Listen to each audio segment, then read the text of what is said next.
ये महापुरुषों का पुनीत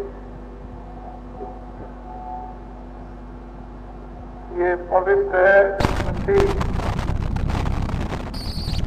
महापुरुषों की यादगार।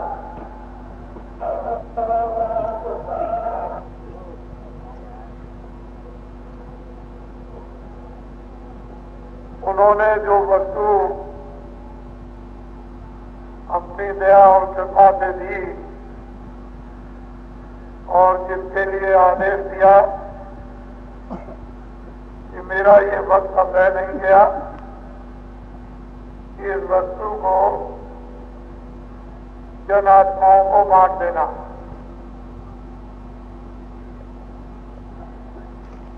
हम लोगों ने ये प्रार्थना की कि महाराज आपको गृहस्थ आश्रम में रहते हैं,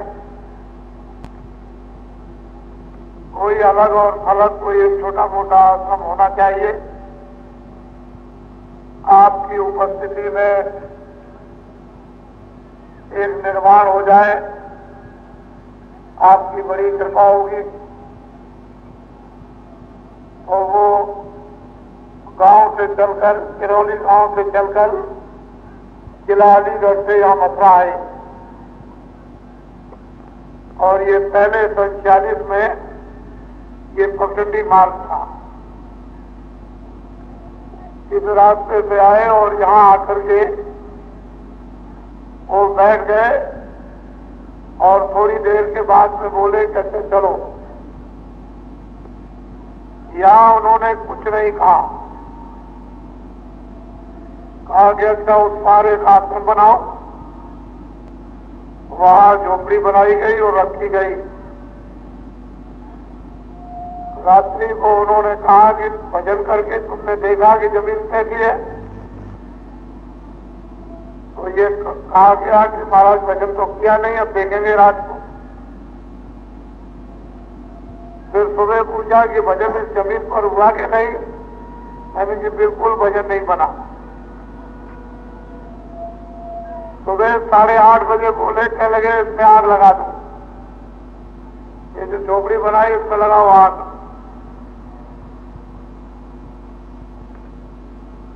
कुछ लोगों ने सोचा कि इतनी मेहनत की, आग इसमें कैसे लगाई जाएगा? आग नहीं लगाते हो तो उखाड़ो, और झोपड़ी अपने सामने उखड़वा के फिरवा दी। उसको तो गांव वाले ले गए और चले गए। चलो, वो बरसात का मौसम आ गया, जेठ का महीना था, बरसात आ गई। जब बरसात आई तो मैं इस जमुना के उस पार में एक मकान में रात को लेटा हुआ तो सब क्या देखता हूं कि स्वामी जी ने आकर के उठाया और कहा कि खड़े हो जाओ, देखो ये क्या हो रहा।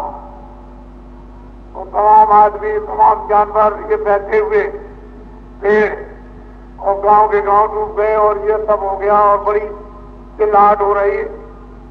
ये सब रात को स्वप्न में देखा और गांव वालों से कहा कि सब गांव डूब गए।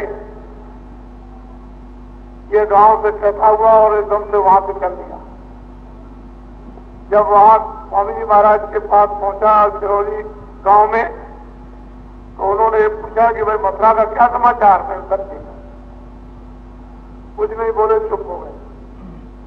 थोड़ी देर में समाचार गया कि वो मथुरा तो सब डूब गए। गांव के गांव बह गए, जानवर बह रहे, आदमी बह रहे, सब बड़ा समाचार मिला। वो बोले वो रात्रि को क्या लगे देखा तो वहां झोपड़ी बनाते और बह जाते, रात को बैठे होते और बह जाते, तो लोगों का भी नुकसान हुआ। तो तुम लोग संतों और महात्माओं को तो जानते नहीं हो कि वो क्या देखते। अब इस पार में कभी भी तुम आश्रम मत बनाना, जमुना के उस पार में आश्रम बनाना, यदि अलीगढ़ से इधर। ये मालूम नहीं था, आश्रम तो बनाया था कृष्णानगर में, लेकिन ये नहीं मालूम था कि यहां भी बनाना पड़ेगा। जब यहाँ जमीन ली तो फौरन वो बात याद आ गई कि गुरु महाराज तो यही बैठे थे और उन्होंने कहा था उस पर आश्रम बनाने का। तो कहने का तात्पर्य मतलब ये है, एक तो महापुरुष सब जानते हैं, उनसे कुछ छुपा नहीं होता है, और साधक हाथ से सत्संग सुनने वाले नर नारी उनकी बातों को हजम नहीं कर पाते हैं, समझ भी नहीं पाते, इसलिए वो उतनी बात कहते हैं जितनी जरूरत है, अधिक उसको घुमा के छुपा देते और बोलते नहीं। स्पर्श भी नहीं समझेगा, इशारे में भी नहीं समझेगा, घुमा करके भी नहीं समझेगा, अर्थ का अनर्थ करेगा। तो उनकी ये पुण्य तिथि अगस्त सुदी 10वीं को प्रति वर्ष ये 39 साल हो रहे हैं, ये मनाई जाती है। और इस स्थान पर बड़ी संख्या में लोग यहाँ पर उपस्थित होते हैं, हर वर्ग हर जातियों। इसमें जात पात का कोई भी किसी तरह का रगड़ा और झगड़ा नहीं, न किसी भी जात पात का कोई विवाद है, और न किसी जात पात की कोई बुराई आलोचना। कोई किसी भी जात पात में और किसी समाज वर्ग में रहो, कोई भी खेती दुकान दफ्तर के काम करो, अपने अपने काम उनको करो, और शाम को अपने अपने घर में बच्चों की सेवा। उसके बाद अनादिकाल से सनातन आत्म कल्याण का एक ही मार्ग, न दूसरा कभी हुआ न कभी होगा। और वो सब लोग, सबको अधिकार मिला है, किसी भी जात पात में छोटे बड़े अमीर गरीब हो, भगवान के भजन करने का सबको स्वतंत्र अधिकार दे दिया गया है कि कोई भी भगवान का भजन कर सकता, और उस भजन में कोई भी जात पात रोका टोकी नहीं कर सकते। रैदास ने भजन किया, कबीरदास ने भजन किया, चंदी में मीराबाई, ब्राह्मण में तुलसीदास, और बहुत से ऋषि और मुनि आए, उन्होंने अपनी अपनी वर्ग जातियों में भगवान का भजन किया, और सबको अधिकार अनादिकाल से है। जात के संज्ञा नाम की देकर ये तो काम की है। अभी तक आपने कभी भी किसानी का, खेती का काम नहीं किया तो आप किसान नहीं बोले जाते। जब आप खेती का काम करने लगे तो बदल गया संज्ञा, नाम की संज्ञा बदल कर कहा उन्होंने कि तुम किसान हो। खेती छोड़ दी, दुकान करने लगे तो नहीं, तुम दुकानदार हो। दुकान और खेती छोड़ दी, नौकरी करने लगे, तुम कर्मचारी अधिकारी हो। वो भी छोड़ करके कोई आदमी और कुछ करने लगा, तुम नाई और धोबी हो। लेकिन शुरू में तो सभी मतलब वहां न कोई जातियों का पहले उल्लेख आता है, मनुष्यता का तो उल्लेख आता है, ज्ञान का उल्लेख, तत्वदर्शी उल्लेख आता है, आनंद का भी आता है, मुक्ति का और मोक्ष का भी है। क्योंकि पहले सब जो है योगी विज्ञानी, कोई भी नर नारी बच्चे बच्चियां उससे सुन नहीं थे, सब योगी थे, सब विज्ञानी थे, सिर्फ शास्त्र।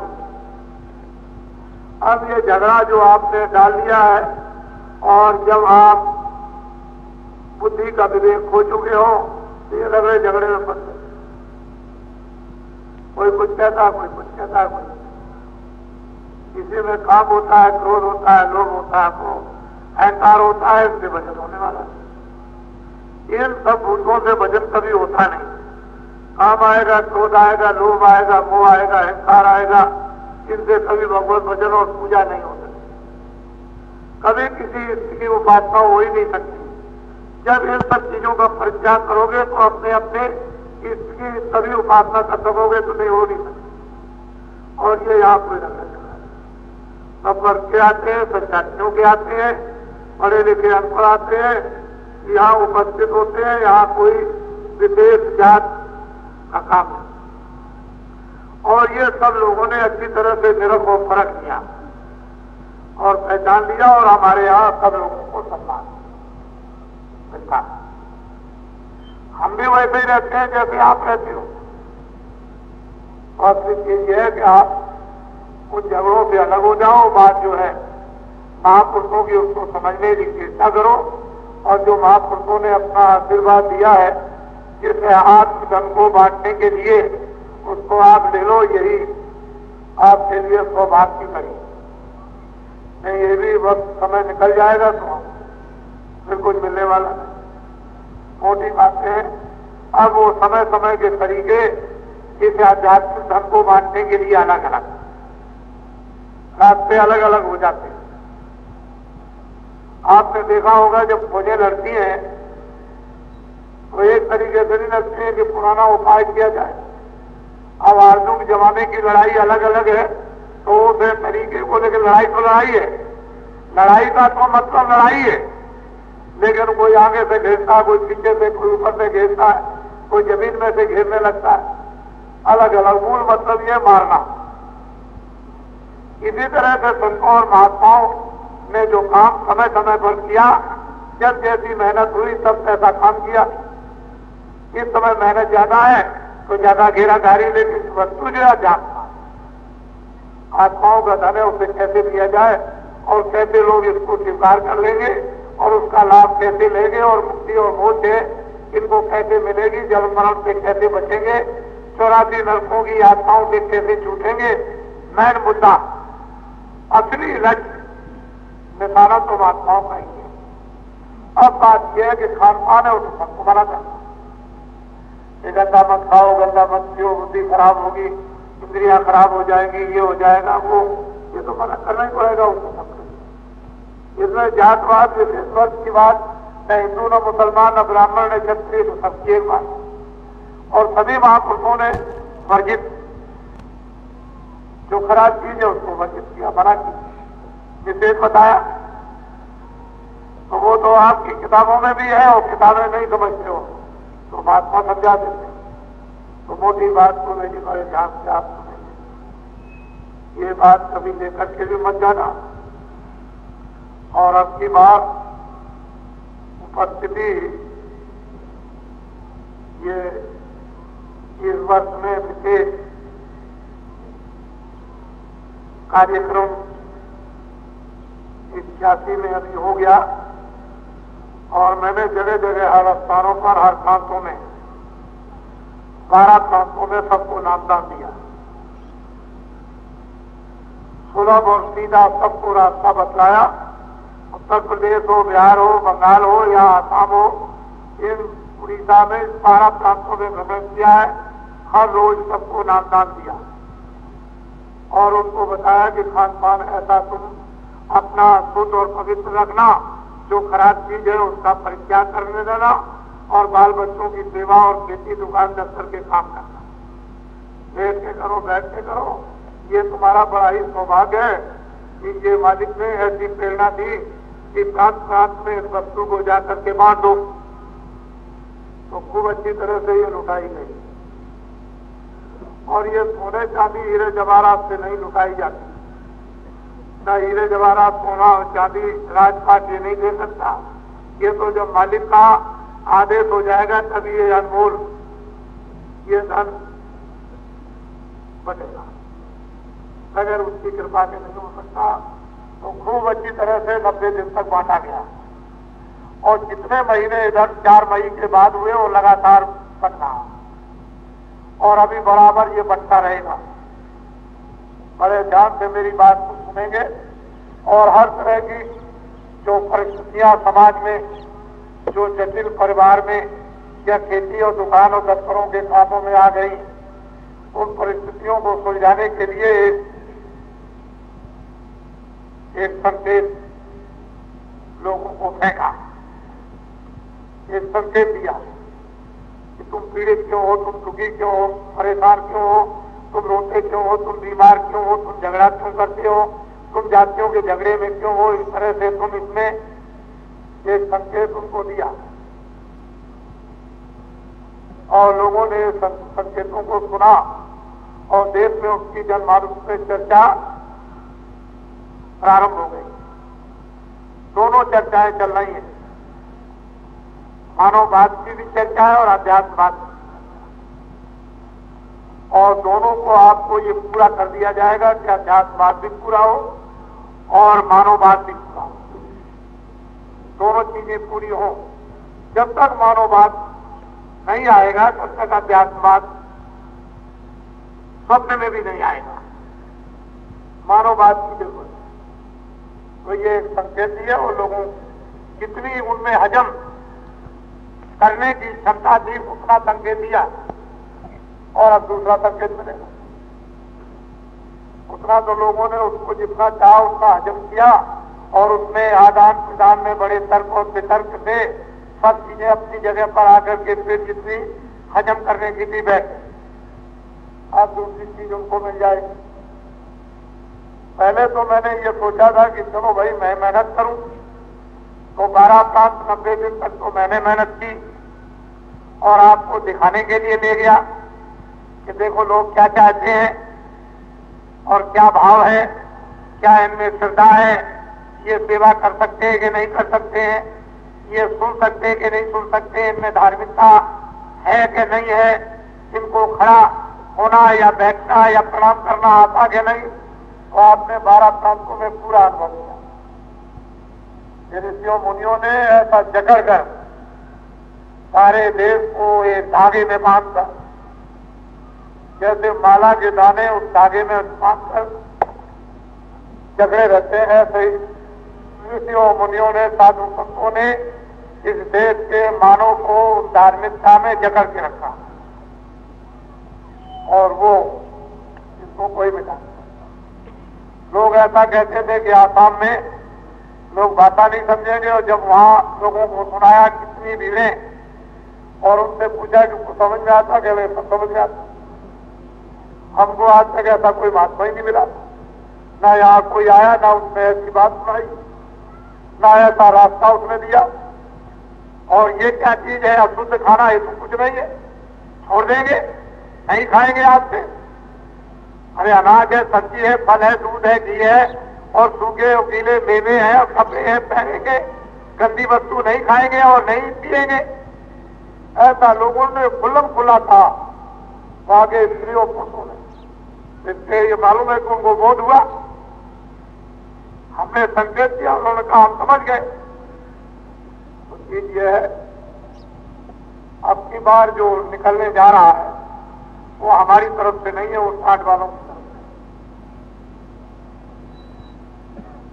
कुछ वर्षों पहले, अरे तो आपको मालूम है कि कब आदेश दिया गया था, किस सन में और किस साल में आदेश दिया था, ये तो आपको पता है टाट करने का, और आपने कर लिया।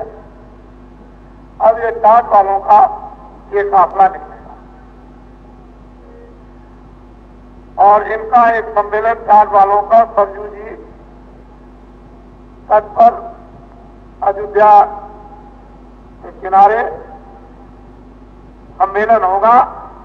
उस सम्मेलन में विद्या सिद्धियां शक्तियां बांटी जाएंगी, क्योंकि मैं अकेले काम नहीं कर सकता, और मैं इनसे बात करके इनसे काम लूंगा।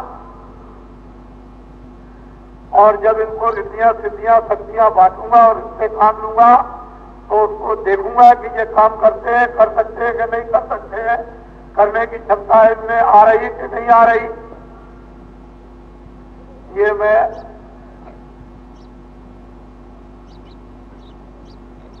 पहुंच करके देखूंगा। लेकिन ये अब की बात जो निकलेगा 80 दिन का और 11 प्रांत 8000 किलोमीटर की यात्रा का, वो इनका होगा। लेकिन मैं साथ जरूर रहूंगा। क्यों? इसलिए कि विद्या सिद्धियां शक्तियां बांटूंगा, उसका दुरुपयोग तो ये लोग नहीं करेंगे। नहीं, दुरुपयोग करते हैं तो बड़ा भारी नुकसान हो जाएगा, तो फिर फायदा नहीं होगा, तो उसका कंट्रोल करूंगा, नियंत्रण में रखूंगा। तो साथ तो रहूंगा, क्योंकि साथ तो मैंने कराया, और फिर इनको विद्या सिद्धियां शक्तियां बांटूंगा 80 दिन के लिए, तो नियंत्रण को रखना ही पड़ेगा। ऐसे इनको छोड़ करके अगर भेज दूं तो बड़ा भारी नुकसान कर देंगे, तो कुछ ना कुछ कर देंगे। तो आज अभी तो मैं बात आपको बाद में बताऊंगा, पहले सबसे पहले ना यहाँ कोई समुद्र था, ना यहाँ कोई पृथ्वी, ना यहाँ कोई आकाश था, ना यहाँ अग्नि थी, ना वायु। इन 5 तत्वों में से इसमें कुछ भी नहीं था। जब यहाँ पृथ्वी नहीं होगी तो पानी नहीं होगा, और पानी पृथ्वी नहीं होगी तो अग्नि और वायु नहीं होगी, और आकाश नहीं होगा तो यहाँ पर वेद पुराण पुराण उपनिषद ऋषि मुनि साधु संत महात्मा संयुग त्रेता द्वापर कलयुग कुछ नहीं होगा।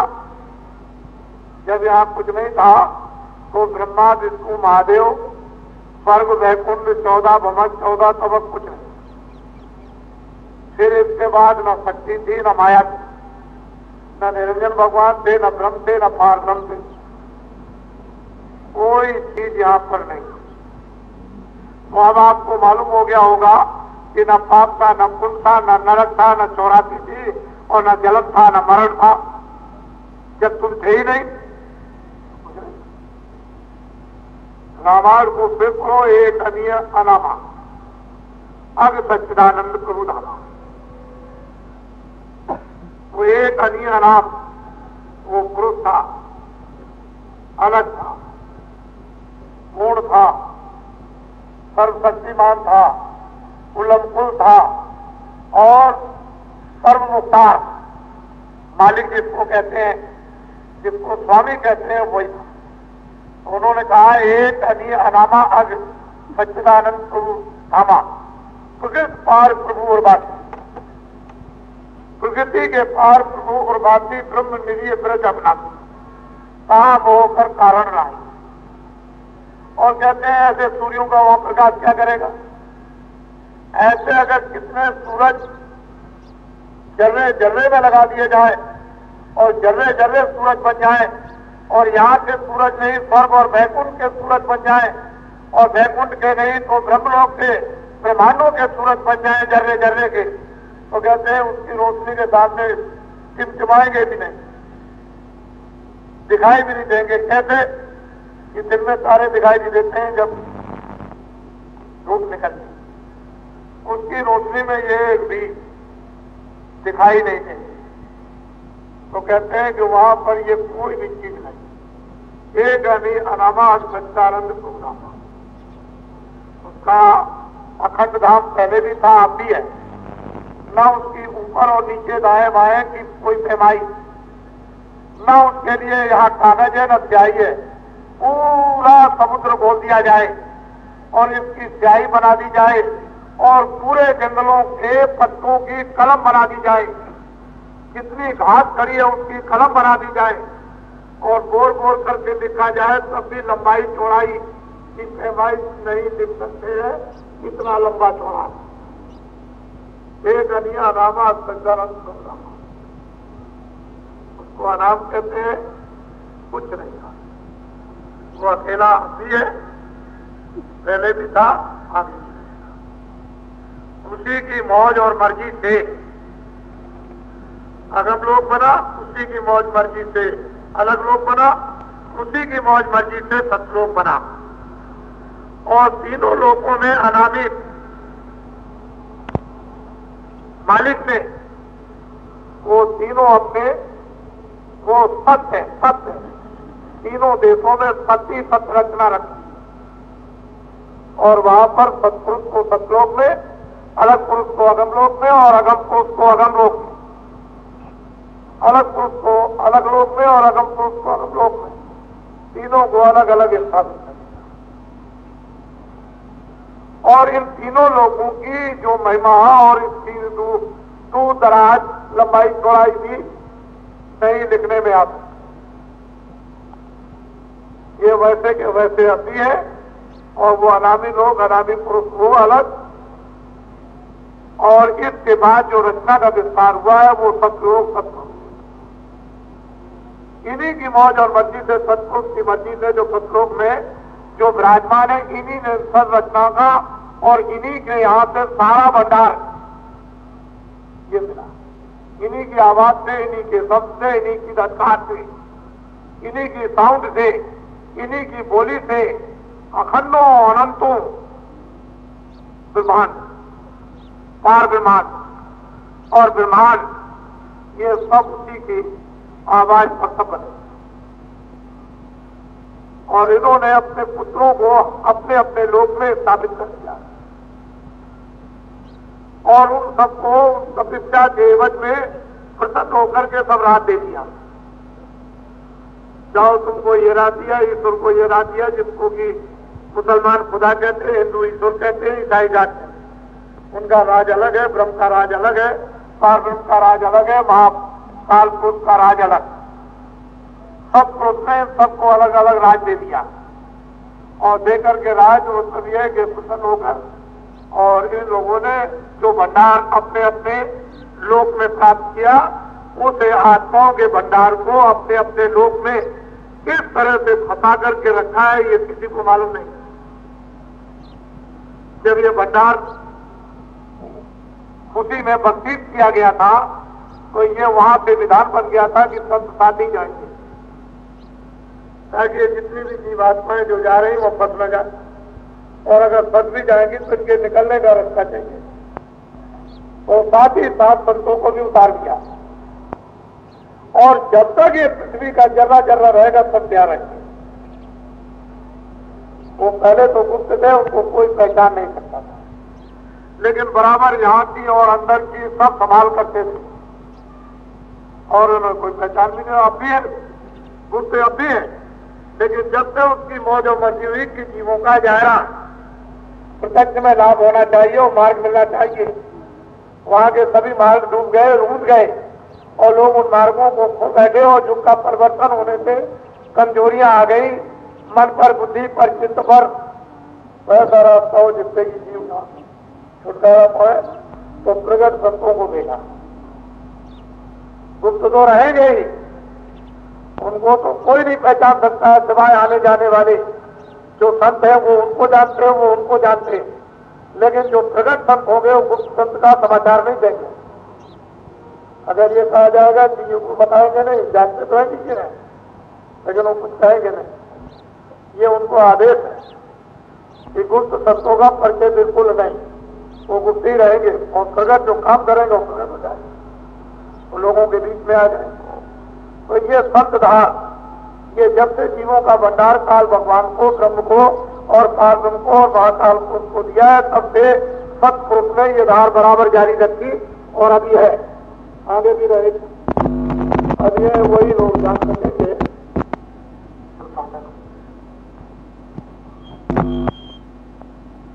साधकी जानते, साध जानते, जानते, साधु का दर्जा संतों के निकट ही लगभग होता है।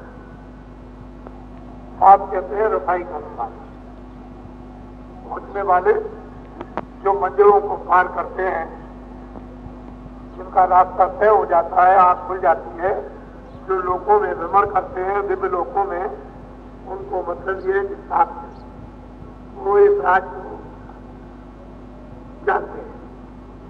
सत्य तो है, लेकिन साधना करने वाले साथ जो पहुंच जाते हैं उनको भी मालूम है। कल मैं ये बता रहा था कि इसके अतिरिक्त अपने अपने मंडलावर्ती पुरुष अपने अपने नुमाइंदों को यहां रखते। ये ऐसा स्थान श्लोक है कि यहां उनको अपने अपने नुमाइंदों को रखना है। यहां प्रतिनिधि जिसको कहते हैं, निर्णय भगवान के प्रतिनिधि है, ब्रह्म के प्रतिनिधि है, पार ब्रह्म के प्रतिनिधि है, महाकाल पुरुष के प्रतिनिधि, और फिर नीचे में ब्रह्मा विष्णु महादेव के प्रतिनिधि यहां पर मौजूद। तो वो प्रतिनिधि रहते हैं और वो ये बताते हैं कि आपकी बस्ती कौन कर रहा है, आपकी बस्ती कौन कर रहा है, आपको कौन मार रहा है, आपको कौन मानता है, आपको कौन मानता है, नाम का कौन मानता है, वैसे ही कौन मानता है, धोखेधड़ी से कौन मानता है, ये सब बताते हैं। और कितनी संख्या हो गई कि मानती कि नहीं मानती है, कि सबका नाश हो गया, ये सब वहां अपने अपने मंडलों में, और वो अपने अपने प्रतिनिधि उनको बताते हैं, खबर देते रहते हैं, लेकिन क्या मानते क्या होता है, और उनको उस प्रकार के कड़े आदेश होते हैं। उनका संकल्प जो होता है सर्वोपरि और पूर्ण समर्थ होता है, पूरा अधिकार होता है उनके संकल्प में, और नीचे के जितने भी लोग होते हैं उनके पूर्ण संकल्प नहीं होते, इसलिए वो पूरा काम नहीं होता। तो इस समय पर जो उनके प्रतिनिधि यहां पर रहते हैं उनकी भी बात मानने को तैयार नहीं, तो फिर क्या होगा? आप हो जाए अनर्थ हो जाएगा, और हो रहा, अनर्थ हो रहा। फिर जब वो कृष्ण जी खबर देते हैं कि सृष्टि धर्म से विहीन हो गई, सत्य से विहीन हो गई, प्रेम से विहीन हो गई, पहचान से विहीन हो गई, तो फिर कोई एक विप्लवकारी, वो एक कारण बनाने वाली आत्मा भेजेंगे, तो कारण बनेगा, कार्य होगा। तो ये बड़े ऐसे राज है कि बिना दिव्य नेत्र ज्ञान चक्षु खुले हुए मालूम नहीं होते। और फिर बुद्धि के तो जो बुद्धि का ज्ञान है वो वही समझ में नहीं आता। आध्यात्मिक जो ज्ञान है वो समझ में कैसे आएगा, वो बहुत मुश्किल है। तो वो कुल्लम कुल मालिक सहसाओं का भी जो सहसा, बादशाहों का भी जो बादशाह है, एक अनिया अनामा सच्चिदानंद प्रभु रामा, वो तो कभी यहाँ न आया न कभी आएगा। पहले भी वही था, आज भी है और आगे भी रहेगा वही। अब जो उनके आएंगे यहाँ ले जाने वाली उनकी हस्तियां, उनकी शक्तियां, उनके प्रतिनिधि, वो दया करके, कृपा करके और समझाकर और तुमको सफाई करके और ये और सब मदद दे करके और खड़ा करके ले जाए। तो कितनी मेहनत पड़ती है आपको मालूम, काम नहीं जाए कितनी मेहनत होती है आपको बाहर का आवाज। इसलिए बहुत से जिज्ञासु हैं कि हमको सच्चा रास्ता मिल जाए, तो हम भी वजन करना चाहते हैं। तो असली बात यह है कि ये मनुष्य धन ये अनमोल है, ये काय का मकान है। जो कुछ भी आप अरब जमा करो, खरब जमा करो, संख जमा करो, सारा संसार जमा कर लो, लेकिन ये सब मन का है। जितनी तुम्हारी आयु है, जितनी तुम्हारी सांसें हैं, उतने दिन इसको तुम मान करके बैठो, ये सब मेरा है, ये सब मेरा है, ये मुल्क मेरा है, सोना चांदी मेरा है, हीरे जवाहरात मेरे। और जैसे ही वक्त पूरा हुआ तो ये सब क्या है, छाया। अब भी छाया, पहले भी छाया। और ये क्या है, इसमें से जो था वो निकाल दिया गया, वो तो चेतन था, वो तो वहां पे आई थी जीवात्मा, इसमें डाल दी गई थी उसकी चेतनता से। ये चेतन मालूम होता था और इस छाया ने छाया को जमा किया उस चेतनता की मदद से। लेकिन बोध जब बुद्धि का और आत्मा का न हुआ तो ये छाया को कहा मेरी, इसमें से जीवात्मा निकल गई, छाया निकल गई, और छाया को जला के गाड़ के राख बना दिया। तो ये तो छाया पड़ी रह गई, ये भी खत्म हो गई। तो ये तो सब मेहनत आपकी बेकार चली। तो छाया ने आपकी मदद भी नहीं की और वक्त पर आपके काम भी नहीं आई और साथ भी आपसे नहीं गई और आपको 84 नरकों से भी नहीं बचाया। तो आप इसको भी देख लो, समझ लो, और इस छाया से छाया की रक्षा करें। जब इस छाया से छाया की रक्षा हो जाए तो इसमें जीवात्मा बैठी उसकी रक्षा करें। भाई यही है विवेक, इसी को विवेक कहते हैं कि इस छाया से छाया की रक्षा की और इस छाया में रहने वाली जीवात्मा को जगा दिया और ये जहां पे आए कि वहां पहुंचा दिया। बस आपका नर्तन सफल हो गया, और नहीं तो ये नर्तन बिल्कुल बेकार। कितने युग और कल्प बीत गए, चला गया। तो बाबा जी ये सब बहुत कराते हैं, ये छाया है और इसको काम में लो, बहुत होशियारी और समझदारी के साथ। उस छाया से ऐब ना हो, बुराई नहीं हो, छाया से अज्ञानता ना हो, काम क्रोध लोभ मोह अहंकार ना हो। वो छाया को अच्छी तरह से समझ लो। वो भौतिक बुद्धि से आपको समझना है, शारीरिक बुद्धि से आपको समझना, आप ज्ञान से नहीं। पहले इससे समझो कि छाया छाया, उसमें माया नहीं, माया की छाया। माया तो चेतन है लेकिन छाया जड़ है। तो जब आपने ये समझ लिया है कि ये जड़ छाया, तो ये भी समझ में आ जाएगा फौरन, ये भी जड़, ये भी छाया है, इसमें रहने वाला है, उसको देखो। ये निकल गया, वो निकल गया, वो निकाल दिया, वो निकाल दिया, उसको जला दिया, उसको गाड़ दिया, उसको प्रवाह कर दिया, उसको फूंक दिया। ये रोज घटना होती है। अब तुम ये समझ लो और ये समझो कि ये भी छाया। तो ये नहीं कहता हूं कि आप खेती दुकान दफ्तर छोड़ देना, ये बाबा जी का काम नहीं छोड़ा। खेती दुकान दफ्तर के खूब काम करो मैं, और जो कुछ भी ले आओ, कोई तनख्वाह ले आता है, कोई दुकानदार सामान ले आता है, किसान अनाज ले आते हैं, तो घर में ले आकर के बच्चों को खिलाओ, काम कौन मना करता। लेकिन अब क्या करें, अब मतलब यह है कि नहीं इतनी तनख्वाह मिले, बच्चों का पूरा न पड़े तो हमसे क्यों कहलाते हो। जब तनख्वाह में बच्चों के लिए पूरा नहीं पड़ेगा तो आप क्या करोगे, कोई ना कोई रास्ता निकालो। उसमें शरम चली जाएगी, उसमें ज्ञान चला जाएगा, उसमें विवेक चला जाएगा, उसमें सील चली जाएगी, उसमें क्षमा चली जाएगी, उसमें दया चली जाएगी। फिर ये लक्ष्य बन जाएगा कि हमको बच्चों का पालन पोषण करना। फिर मेहनत और ईमानदारी की बात खत्म हो जाएगी। तो हम भी जानते हैं पूरा नहीं पड़ता, किसान को पूरा नहीं पड़ता, दुकानदार को पूरा नहीं पड़ता, और दफ्तर वाले को पूरा नहीं पड़ता है, तो हमको भी मालूम है। और वही तो मैं आपके लिए इलाज करना चाहता हूं, दवा दे दी जाए तो आपका रोग निकल जाए। तो आप वो काम करो, उसके लिए हमारी तरफ से कोई ममानियत नहीं है, जो जहां पर।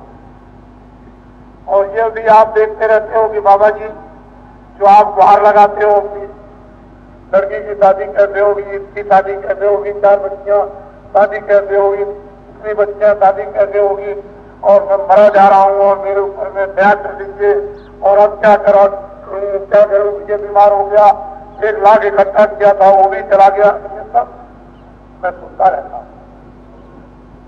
और मैं ये बताता हूं कि बैंक का धन फंसाया हुआ लोगों की आत्मा को दुखाकर जमा करोगे, ऐसे बीमारी में चला जाए, चोर मूठ ले जाए।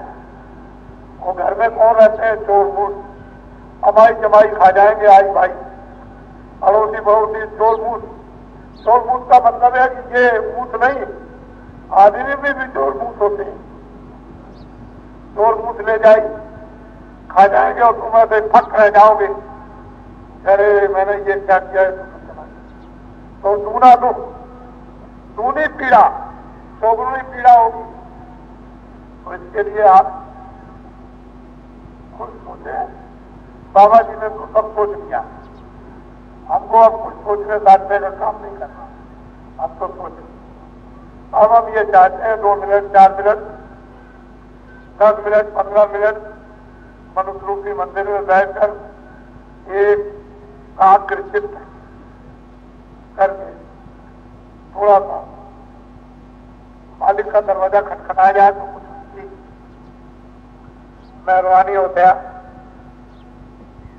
ठंडक आए, जिससे कि ठंडक में श्वास, जैसे बिजली का तार लग जाता है तो श्वास थक रोकनी होती है, थक जाता है, उसकी ठंडक से श्वास एकदम से आता मारेगा, करंट था तो दिमाग ही उलट जाएगा। कभी तो आप कहते हो चोर क्यों बदल गया, ये क्यों बदल गया, वो क्यों बदल गया। कभी स्त्री को कहते हो कि तू ये क्या कर रही, बदल क्यों करती है। कभी लड़के से कहते हो कि तुमको ये क्या हो गया, और ये वो। अब ये वो इस बार की होती है, तुमको मालूम, तो मालिक की वो तो जानते भी इस बार कैसे वो क्या करता है, तो ऐसे कर देगा, तुम वैसे रह जाओ। तो मैं थोड़ा सा लोगों को नामदान दे दूं, सब लोग शाकाहारी हो जाओ। अनाज, सब्जी, सूखे गीले फल, ये दिन में 100 बार, और हजम कर सकते हो तो 100 गिलास दूध के रोज। मैं आपको मना करूं तब आपको, लेकिन ये है कि शराब से न तो घर चलेगा, न देश चलेगा, न जाति चलेगी, न कौम चलेगा, न परिवार चलेगा, न कोई धर्म चलेगा, न कोई बच्चे चलेंगे, न बच्चियां चलेंगी, न स्त्री। शराब पियोगे घर बर्बाद, बच्चे बर्बाद, स्त्री बर्बाद, धन बर्बाद, नाम बर्बाद, धर्म बर्बाद, कर्म बर्बाद, लोक बर्बाद, परलोक बर्बाद, सब बर्बाद। शराब एक ऐसा नशा हो, क्यों किसी को माफ करे, क्यों किसी को माफ करे? पढ़ा लिखा पिए, अनपढ़ पी ले, जो पी ले तो गिर जाए।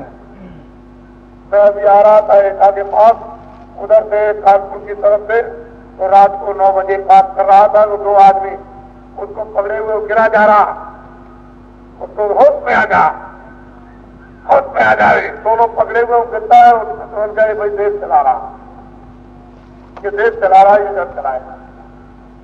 वहां दिल्ली में बैठ कर बड़े बड़े लोग पीते हैं, बेहोश हो जाते हैं, तो सारा देश चल रहा है, चल गया देश। इसलिए देश बर्बाद, घर बर्बाद, समाज बर्बाद, लोग बर्बाद, बच्चे बर्बाद, स्त्री बर्बाद, धर्म बर्बाद, कौम बर्बाद, सब बर्बाद है। इसलिए इसको छोड़ दो, छोड़ दो इसको। किसी को कहकर के तुमने पता नहीं ये बहुत खराब चीज है, बहुत ये है, बहुत वो है, बहुत वो है, और इस तरह से हिंदुस्तान में जितनी बदमाशियां, ये सब जितनी बदगलियां मन में हो, बुद्धि में हो, चित्त में हो, इंद्रियों में हो, हाथ से हो, पैर से हो, जितनी बदगलियां सब शराब पीने से आती। कोई बाकी रहने की बात नहीं है। शब्दों से कहा जाए तो कहोगे बाबा जी ऐसे शब्दों का प्रयोग क्यों करते हो, वो मैं नहीं करना चाहता। तो शराब एक ऐसा घृत निकृष्ट नशा है, तो छोड़ दीजिए और क्यों खाना। ये फल है, दूध है, घी है, कपड़े पहनो, सेवा करो, बच्चों की आए गई की और इज्जत करो और प्रणाम करो और माँ को प्रणाम करो, आए बुजुर्गों को प्रणाम करो और दूसरी देवियों को तो आप खुद सेवा करो। तुम दवा दे दो, तुम गरीबों को मतलब भोजन कराओ, और ये सब बात जितना तुम्हारे अंदर ऐसा तक एक दाने की एक दाना दे दो, एक बूंद की एक बूंद दे दो, और मतलब एक पैसे की एक पैसा दे दो, जो हम सब मना करो। लेकिन ये नहीं कि जो आप कहते हो कि हिंदुस्तान में भिक्षुकपना बंद कर देंगे, ये भिक्षुकपना ऐसे बंद नहीं होता। फिर घर घर में सब गरीब हो जाएंगे और घर घर में फिर भीख मांगने लगे कि मेरे पास कुछ नहीं, मेरे पास कुछ नहीं, मेरे बच्चे रोते हैं, मेरी स्त्री होती है, मेरा ये रोता, मेरा ये, घर घर में भिक्षुक बन जाएंगे। ऐसे भीख बंद नहीं होती। बिना महापुरुषों की शिक्षा तालीम, बगैर उनके उपदेश से ये भिक्षुकता जाएगी नहीं, चाहे जितने भी प्रबंध आप कर। मैं जब दिल्ली में जाता हूं तो लोग कहते हैं बड़े कानून बन गए, कोई लिखने वाला आए चौराहे पर, लोग कहते हैं महाराज किसी का हाथ कटा, किसी का कुछ कटा, किसी का कुछ कटा, और बस हाथ ऐसे फैलाते हैं मोटर के सामने। वहां दिल्ली में देखिए जहां पर कानून बनता, वहीं हर चौराहे पर भीख मांगते, ये ऐसे जाने वाला है, भीख के रास्ते ही दूसरे हैं। भीख मांग, देश में भीख मांगने वाले रहेंगे और भीख मांगने वाले रहना चाहिए, क्योंकि कर्मानुसार अमीरी गरीबी, कर्मानुसार रोगी निरोगी, कर्मानुसार अपमान और सम्मान, तो भीख मांगने वाले रहेंगे। अगर भीख मांगने वाले भी रहेंगे तो प्रेरणा कैसे होगी, दान किसका नाम होगा? वो तो हर चीज जब अधिकार दे दिया तो सब चीजें मालिक ने रख दी, उसका अधिकार दिया, उस अधिकार का उपयोग करो, उसका फल वो कर्म दे सकते। ये भूमि है, जो जैसे कर्म करेगा उसका फल पाएगा, और कर्म प्रधान विस्तृत रागा, जो जैसे कर्म फल पाएगा। तो आप सावधान लो और आज ही इससे भजन करना शुरू कर दो। ये शिक्षा पहले युगों में उपदेश और मंत्र कहा करते थे कि भाई मंत्र दे दो, शिक्षा दे दो, गुरु मंत्र दे दो, तो ये नहीं, ये नामदान। इतने नामदान है कि इस नामदान से आत्मा जान, ये सर्वोपरि नामदान है, इससे बड़ा संसार में कोई दान नहीं। और ये दान जब भी मिलता है जब उसकी दया हो, बगैर उसकी दया के ये नामदान मिलता नहीं। और वो जब आदेश देता है उन महान शक्तियों को, महान आत्माओं को कि ये बरसात की तरह से तुम बरसा दो, तो बरसा देते हैं। और वो नामदान दिया हुआ जमीन में, हृदय रूपी जमीन में पड़ा रहेगा। जब वक्त और समय आएगा तो धीरे से हमको चल जाएगा, फिर उसी में जमेगा, पौधा बन जाएगा। तो उनको घबराने की क्या जरूरत, उसको नामदान है मालिक का, तो डाल दिया बीजा, जमेगा। जब वक्त और समय आएगा मौसम उसका आएगा, इसको आप लीजिए तो ये तय हो जाएगा। जो जो भगवान का नाम बोलूंगा सब लोग एक साथ एक आवाज में बोलना, आगे पीछे नहीं। पहले मैं बोलूंगा, उसके बाद में आप। जो जो नाम मैं बोलता जाऊंगा आप बोलते जाना, जब मैं चुप हो जाऊंगा। अपने अपने अवधान पर बैठकर अलग अलग पांचों ये बाजे बजाते रहते हैं। इन्हीं बाजों को हिंदी शब्दों में देववाणी, ब्रह्मवाणी, आकाशवाणी और अनैतवाणी, आत्मानी आवाज और कलमा और आयतें और साउंड, ये अपने अवधान पर बैठ करके बजाते रहते हैं। ये सारी की सारी आत्माओं का भंडार इन्हीं बाजों को पकड़ाकर उतारा गया। एक अवतार से दूसरा, दूसरे से तीसरा, तीसरे से चौथा। और जब ये यहाँ पर सारी आत्माओं का भंडार लाया गया और फिर जो उन्होंने मसाला बनाकर रचना की, तो ये दोनों आंखों के बीचों बीच में जीवात्माओं को यहाँ बैठा, इधर से वो मेरी तरफ, इसको विरकुटी विलाप, आज्ञा चक्र, इसको तीसरा, इसको कहते हैं। ये सारी जीवात्माएं मानव तन में सबसे पहले यहाँ पर बैठाई गई थी। जब यहाँ पर बैठाई गई थी उस समय पर कोई भी पाप नहीं, अच्छा बुरा कुछ। तो जीवात्मा की आंख, जीवात्मा के कान, जीवात्मा की नाक, ये सब खुली थी। आज से अंत तक का सुनती थी और आज से अंत तक का यही से बैठ करके ये सब सुनते। अब गोस्वामी जी महाराज ने ये कहा, सचयुग जोगी सब विज्ञानी कर अध्यास करे भगवान। जब ये जीवात्माओं का भंडार लाया गया उस समय पर, जब जीवात्माओं को इसमें बंद किया तो सत्य का युग था।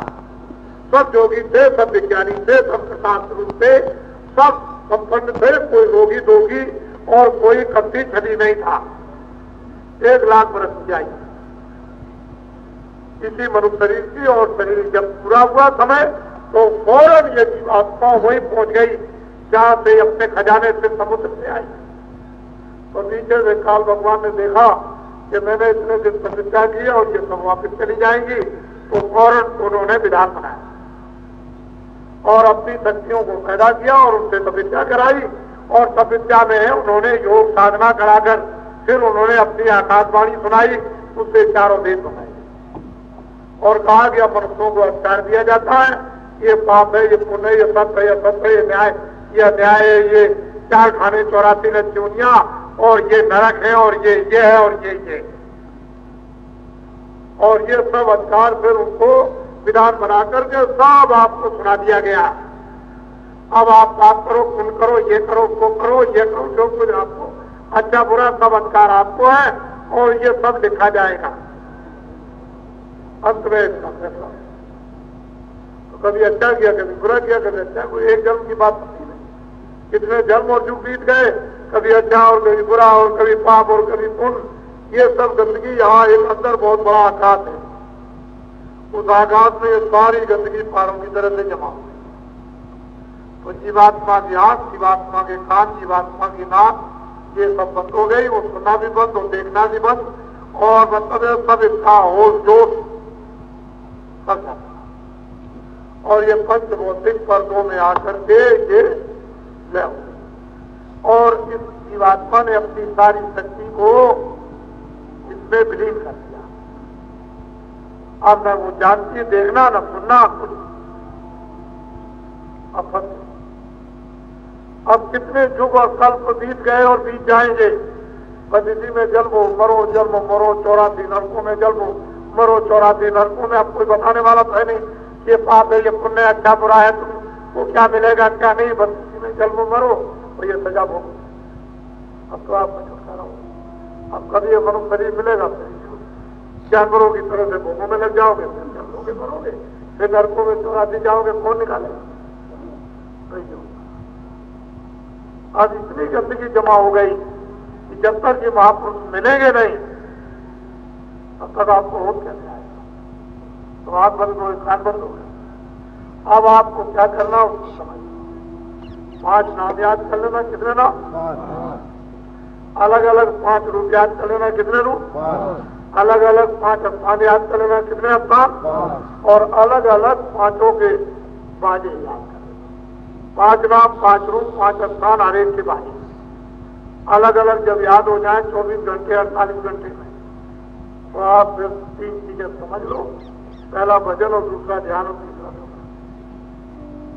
भजन कहते हैं कान से सुनना और ध्यान कहते हैं आंख से देखना, और सुमन कहते हैं मन बुद्धि चित्त इस अंतःकरण को साफ।